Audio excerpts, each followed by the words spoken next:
Buenas a todos, hoy los invito a ver este capítulo de fosa ténico-palatina. La fosa ténico-palatina es una estructura muy recóndita dentro de la anatomía topográfica de cabeza y cuello y está ubicada a mediante la fosa infratemporal. Es muy relevante para el cirujano dentista ya que hay una técnica anestésica que trata de buscar esta fosa a través del foramen palatino mayor. Esta fosa ténico-palatina presenta varias comunicaciones con la órbita, con el endocráneo, con la fosa infratemporal, con la cavidad nasal, con la cavidad bucal y con la nasofaringe.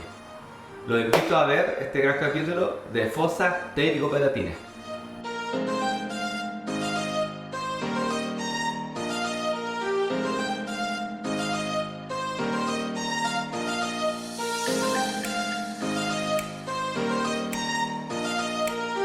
Bueno, como les contaba, esta fosa ténico-palatina tiene múltiples comunicaciones.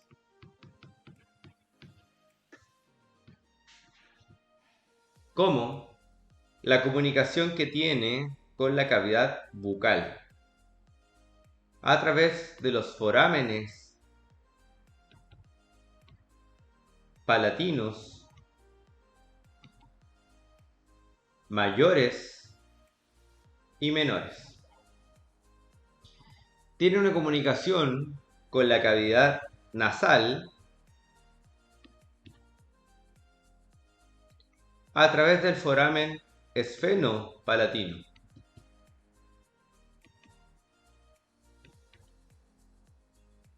Una comunicación con la órbita a través de la fisura orbitaria inferior.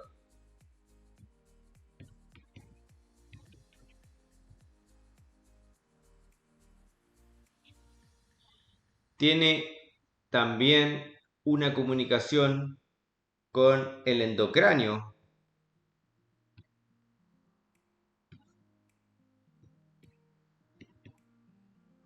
por el foramen redondo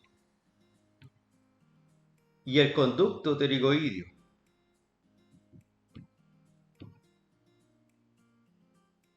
Además, presenta una comunicación también con la nasofaringe.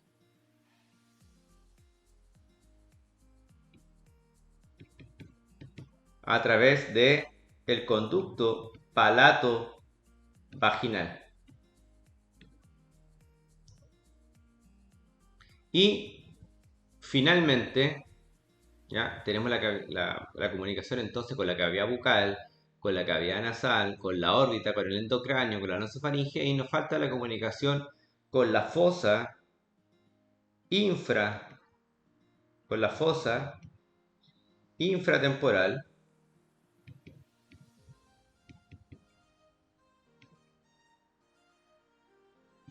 que a fin de cuentas es la comunicación más lateral, más externa, ¿ya? Y que está, la fosa infratemporal, como lo vamos a ver más adelante, está por medial de la rama mandibular. Y esta comunicación se da a través de la fisura pterigomaxilar.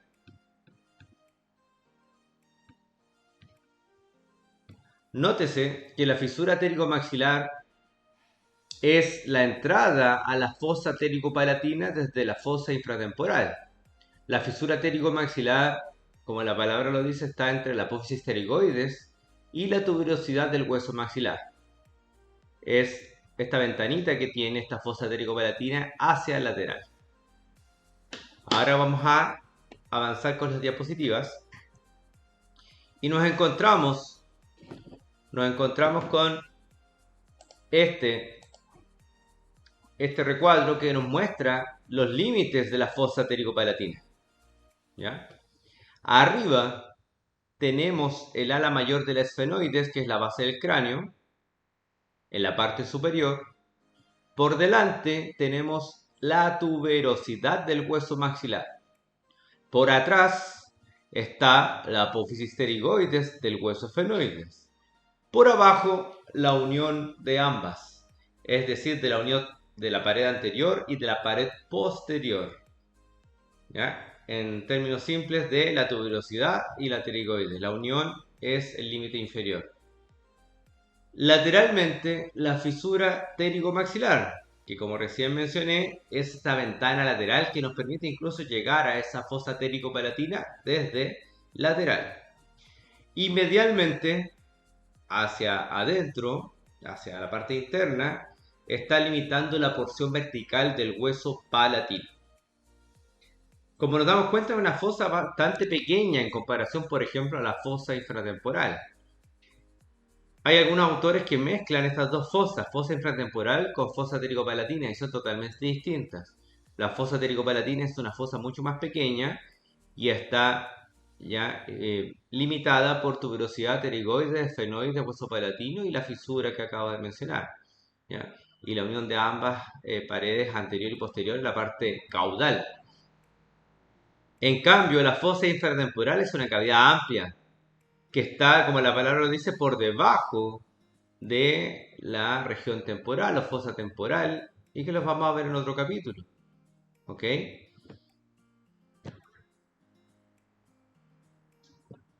La fosa ptericopalatina es una fosa, una región profunda. Ahí la vemos. ¿Ya? Antiguamente, insisto, se llamaba fosa ptericomaxilar. Acá hay un dibujo de Netter, un poco oblicuo, donde podemos ver incluso ya un foramen dentro de la fosa ptericopalatina, que es el foramen esfenopalatino, que comunica esta fosa ptericopalatina con la cavidad nasal. Lógicamente, que igual vemos la fisura ptericomaxilar que comunica esta fosa con lateral, con la parte lateral. Hay una relación estrecha entonces entre tercer molar, entre el cordal o muela del juicio, con esta fosa ptericopalatina, ya que está a pocos centímetros de ella. Este es un recuadro muy bueno, un dibujo que nosotros a los alumnos les hacemos hacer en 3D. Un cubo, ¿ya? Representa un cubo con las comunicaciones de la fosa ptericopalatina. Y tal como les mencioné recién, aquí tenemos la comunicación lateral a través de la fisura ptericomaxilar, la comunicación medial a través del foramen esfenopalatino con la cavidad nasal, la comunicación inferior o caudal con la cavidad bucal a través del conducto palatino que después se bifurca en palatino mayor y palatino menor, la fisura orbital inferior que comunica con la órbita en la parte superior, y hacia atrás tenemos tres orificios. El foramen redondo, que por ahí sabemos que ingresa el nervio maxilar a la fosa ptericopalatina, el elemento más importante en la parte nerviosa junto con el ganglio ptericopalatino. El conducto pterigoideo, antiguamente llamado conducto ovidiano, que por ahí sabemos que entra este nervio del conducto pterigoideo, que es una fusión entre el petroso superficial mayor y el petroso profundo, trae con información parasimpática y simpática. Y como tercer elemento tenemos el conducto palatovaginal que comunica con la nasofaringe. Y aquí Netter nos muestra este mismo recuadro, pero con los elementos vasculonerviosos presentes. Acá vemos un elemento muy relevante que es el ganglio ptericopalatino. Este ganglio ptericopalatino nos trae la información parasimpática, ¿ya? Que a su vez la llevó a esta zona el nervio del conducto pterigoideo o ex nervio ovidiano. Este ganglio ptericopalatino entonces representa la parte parasimpática y que la distribuye por varios nervios del ramos del nervio maxilar. Entre esos, el nervio cigomático del nervio maxilar, que se va a anastomosar con el nervio lagrimal y le va a dar información parasimpática a la glándula lagrimal. Recordemos que el nervio lagrimal es ramo del nervio oftálmico, primer ramo del nervio trigémino. El nervio maxilar es el segundo ramo.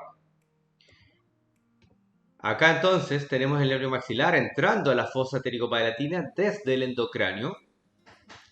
Los forámenes palatinos aquí se ven como uno solo porque este foramen se bifurca en su parte más inferior y vemos los nervios palatinos mayores y menores, ¿ya? En este caso 1 y 1 porque es de un solo lado. Acá vemos el nervio del conducto pterigoideo con la arteria, también rama de la maxilar, y vemos la arteria maxilar en su porción terminal, Eso implica que da sus últimas ramas en esta zona. Ahí vemos una que es la rama del conducto pterigoideo, también da la rama esfenopalatina, la infraorbitaria, la palatina descendente, ¿ya?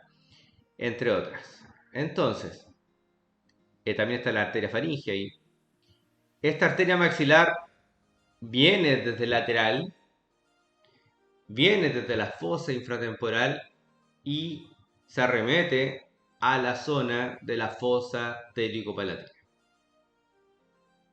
Vemos otros elementos nerviosos, ¿ya? Como los nervios nasales, el nervio esfenopalatino, ¿ya? El infraorbitario, etc. Las comunicaciones, recién se las mencioné, ¿ya? Las repasamos rápidamente con la órbita, el endocráneo, la fosa infratemporal, la cavidad bucal, la nasofaringe y la cavidad nasal. ¿Qué contenido tenemos entonces? Lo que acabo de decir sumado a las venas que siempre acompañan y tejido graso. Ahí vemos otra imagen de Néter, vemos el seno maxilar, aquí, la cavidad nasal, y en esta zona está la fosa pterigo-palatina.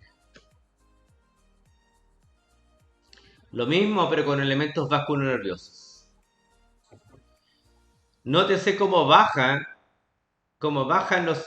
los elementos palatinos. La arteria palatina descendente y los nervios palatinos mayores y menores por la cara posterior o la zona posterior del seno maxilar para llegar a la zona del paladar duro en el hueso palatino, ¿ya? Y la zona maxilar.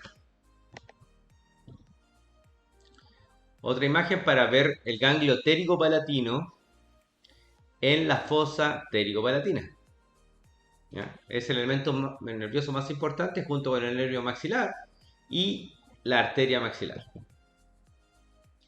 Ahí vemos la distribución de esta parte nerviosa.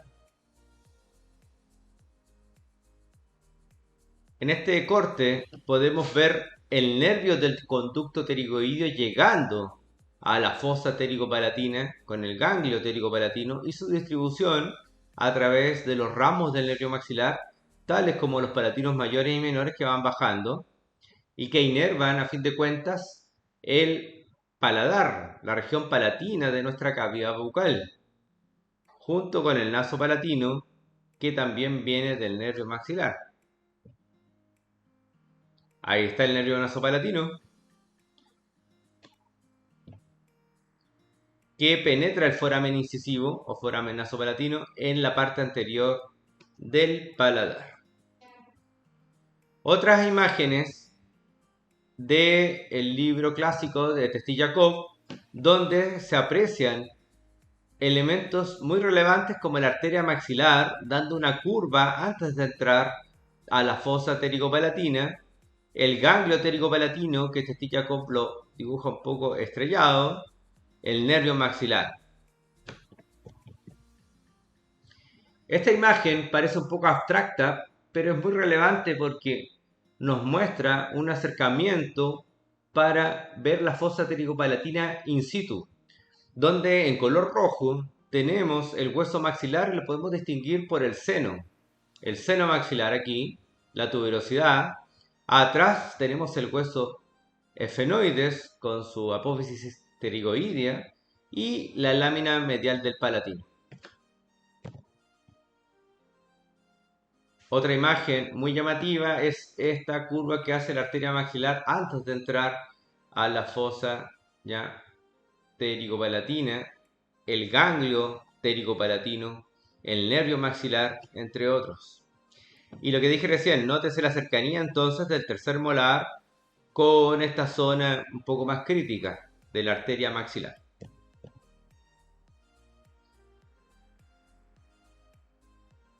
Otra imagen mostrando el recorrido del nervio maxilar, que si bien es cierto en una visión lateral es rectilíneo, pero en una visión superior tiene ¿ya? Una inclinación, en este caso hacia la derecha, ¿ya? Estamos viendo el nervio maxilar derecho. Vemos el ganglio térico-palatino y el nervio maxilar y la fosa térico-palatina sería esta de aquí. ¿Ok? Bueno, lo mismo, pero sin los elementos vasculonerviosos. ¿Ya? Entonces, tenemos que hacer este cambio de imagen y aquí entraba el nervio maxilar, aquí el nervio del conducto pterigoideo, ¿ya?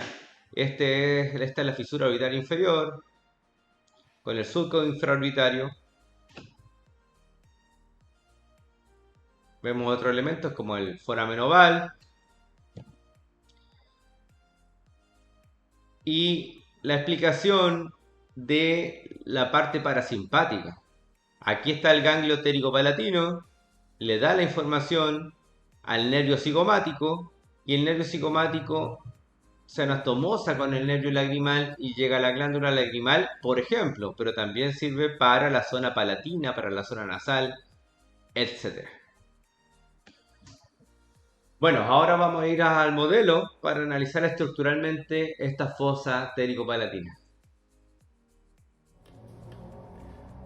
Bueno, mostrando el modelo, primero que todo vamos a retirar la mandíbula, ¿ya? Para una visión más clara de la fosa térico-palatina.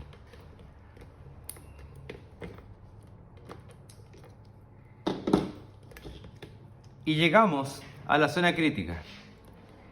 Entonces, todo lo que está aquí es fosa infratemporal. La fosa térico-palatina es todo lo que está acá adentro.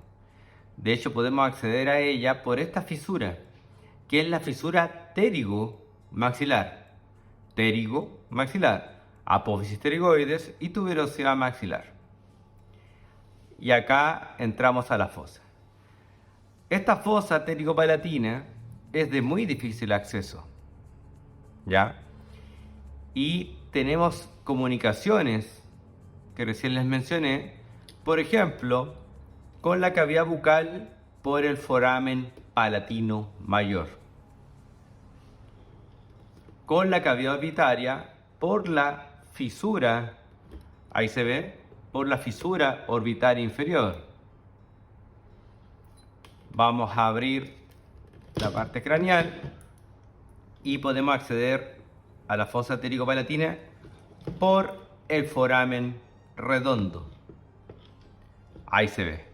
Estoy pasando por el foramen redondo y a la vez la sonda pasa hacia la fosa térico-palatina. También tenemos el foramen esfenopalatino, que aquí es muy difícil de encontrar, que comunica con la cavidad nasal. Además está el conducto pterigoideo, que lo vemos por la base de las pterigoides, ya en esta zona, y también comunica con la fosa térico-palatina. Finalmente, ya tenemos también comunicación, dijimos, con la cavidad nasal, con la cavidad orbitaria, con la fosa infratemporal, con la cavidad bucal, con el endocráneo, a través de los distintos forámenes. La arteria maxilar hace una curva aquí y recién ingresa a esta fosa. Nótese la relación con los dientes. Aquí no tenemos el tercer molar y si que está incluido en el hueso, hay relación muy cercana con esta fosa térico-palatina y la arteria maxilar que viene entrando. También hay aplicación clínica con respecto a los implantes de esta zona, implantes pterigoideos que en algún momento se utilizaron, ya puede que algunos colegas todavía lo ocupen, pero son menos utilizados con el advenimiento de los implantes cigomáticos. Entonces, analicemos esta zona, de cercanía entre la apófisis pterigoides y nuestro hueso maxilar, la tuberosidad, la fosa ptericopalatina, órbita, cavidad nasal, fosa infratemporal, endocráneo. Vamos a ir a la pizarra para analizar ya distintas aplicaciones clínicas, ¿ya? Y antes de irnos a la pizarra vamos a hacer el repaso de los límites. Ala mayor del esfenoides en la parte superior, apófisis pterigoides en la parte posterior, tuberosidad maxilar en la zona anterior, unión de ambas paredes, pterigoides y tuberosidad en la parte inferior, lámina medial vertical del palatino, ¿ya? En el límite medial, lámina vertical del palatino, y hacia lateral la fisura pterigomaxilar. Ahora nos vamos a la pizarra para ver aplicaciones clínicas de la fosa ptericopalatina. Ahora, siguiendo con el tema de las aplicaciones clínicas de esta fosa ptericopalatina, vamos a dibujar esquemáticamente una apófisis pterigoides, esta fisura ptericomaxilar,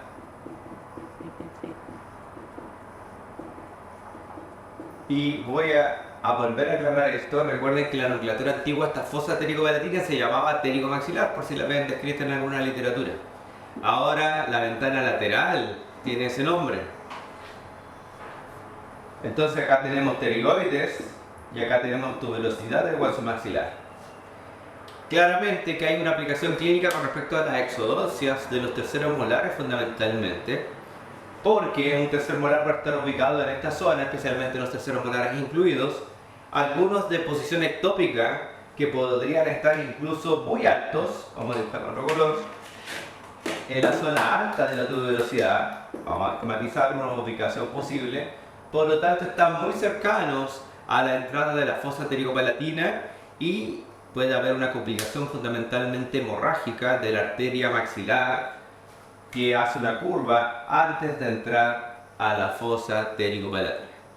¿Cuál es la solución? En el colgajo, mantener todos los elementos vasculonerviosos en el colgajo, y nosotros en la cirugía dirigirnos solamente al tejido óseo para realizar la ostectomía y extirpar este tercer molar o cualquier tumoración o quiste de la zona.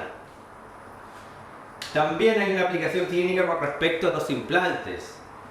Yo no soy muy partidario de los implantes pterigoides porque están en una ubicación muy posterior, muy incómoda para el paciente, es una zona un poco riesgosa y por suerte ya se están colocando muchos implantes pterigoides, más con el advenimiento de los implantes cigomáticos, pero aquí está una de las razones entonces, porque está la fisura, por lo tanto hay un espacio y el implante tendría que ir hacia esa zona y es una zona muy complicada.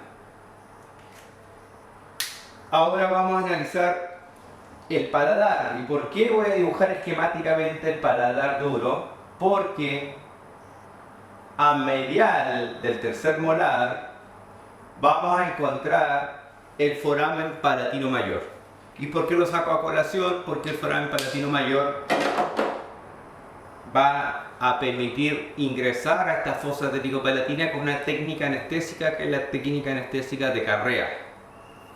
Esta técnica anestésica de Carrea busca anestesiar el nervio maxilar, por lo tanto anestesia casi una hemimaxila a través del foramen palatino mayor, ya que está medial del tercer molar a unos 6 milímetros del gancho de la pterigoides hacia anterior.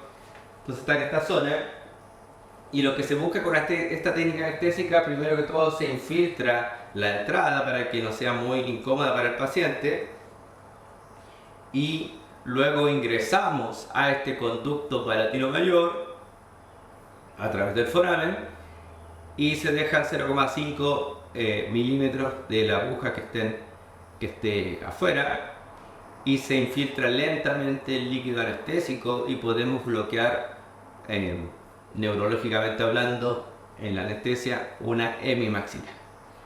Entonces son aplicaciones clínicas de la fosa ptericopalatina ya que estoy explicando en este capítulo. Cualquier comentario nos escriben y suscríbanse para seguir enviándole contenido hacia ustedes. Nos vemos. Chao.